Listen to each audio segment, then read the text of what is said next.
NSS നിസ്സഹകരണത്തിന് പിന്നാലെ ഐക്യനീക്കം ഉപേക്ഷിച്ച SNDP യോഗം. ഐക്യം ഇപ്പോൾ വിഷയമല്ലെന്ന് ജനറൽ സെക്രട്ടറി വെള്ളാപ്പള്ളി നടേശൻ പ്രതികരിച്ചു.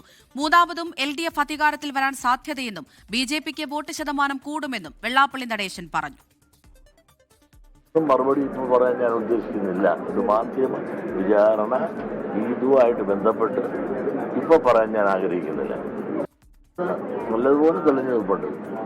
പിന്നെ അതിൻ്റെ എല്ലാ അവസാന രൂപവും ഭാവവും സ്ഥാനാർത്ഥി നിർണ്ണയവും എല്ലാം കഴിഞ്ഞ ശേഷം നമുക്കൊരു എങ്ങനെ ഉരുത്തിരിയുന്നു എന്നുള്ളതിനെ പറ്റി ഒരു പൂർണ്ണ രൂപം നമുക്ക് കിട്ടണമെങ്കിൽ സ്ഥാനാർത്ഥി നിർണ്ണയം, അതുപോലെ ഓരോ പാർട്ടികളും അതിനകത്തുള്ള പങ്കാളിത്തങ്ങൾ ഇതൊക്കെ കൂടെ മനസ്സിലാക്കിയ ശേഷമേ നമുക്കൊരു അഭിപ്രായം പറയാനുള്ളൂ. പക്ഷെ പിണറായി സർക്കാരിനെ സംബന്ധിച്ചിടത്തോളം എന്നെ സംബന്ധിച്ചിടത്തോളം ഒരു പൂർണ്ണ സംതൃപ്തനാണ്. മൂന്നാമതും വരാനുള്ള സാധ്യത ഏറെയുണ്ട്.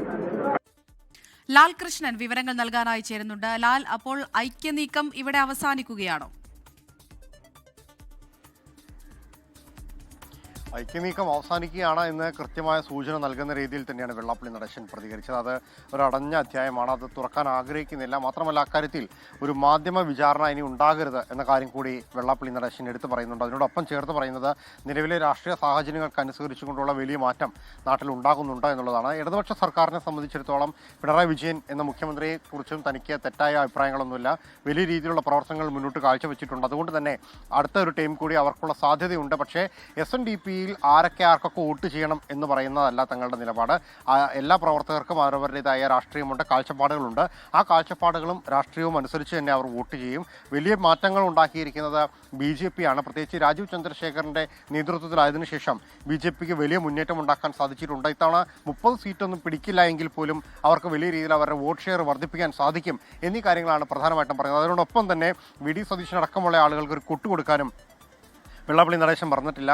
പ്രധാനമായിട്ടും പറഞ്ഞത് സാമുദായിക സംഘടനകൾ രാഷ്ട്രീയത്തിൽ ഇടപെടുന്നതിനെക്കുറിച്ച് പലരും പല അഭിപ്രായം പറയുന്നുണ്ട്. പക്ഷേ സാമുദായിക സംഘടനകൾ ഇടപെടരുത് എന്ന് പറയുമ്പോൾ മതാടിസ്ഥാനത്തിലും ജാതി അടിസ്ഥാനത്തിലും രാഷ്ട്രീയ പാർട്ടികൾ ഉണ്ടാക്കി അവർ വോട്ട് വിൽക്കുകയും വോട്ട് വാങ്ങുകയും വോട്ടിൻ്റെ പേരിൽ വെല്ലുവിളിക്കുകയും ചെയ്യുമ്പോൾ എന്തുകൊണ്ട് സാമുദായിക നേതാക്കൾക്ക് രാഷ്ട്രീയ കാര്യങ്ങളിൽ ഇടപെട്ടുകൂടാ എന്ന ചോദ്യം കൂടി ചോദിച്ചുകൊണ്ടാണ് വെള്ളാപ്പള്ളി നടേശൻ തൻ്റെ സംഭാഷണം അവസാനിപ്പിച്ചത്. എന്താണെങ്കിലും രാഷ്ട്രീയ നിലപാടല്ല, അതിനപ്പുറം നിലവിലുള്ള സാഹചര്യങ്ങളെ വിലയിരുത്തുക മാത്രമാണ് താൻ ചെയ്തത്. അതിനെ ആ രീതിയിൽ കണ്ടാൽ മതി എന്ന് പറഞ്ഞുകൊണ്ടായിരുന്നു വെള്ളാപ്പള്ളി നടേശന്റെ വിശദീകരണം.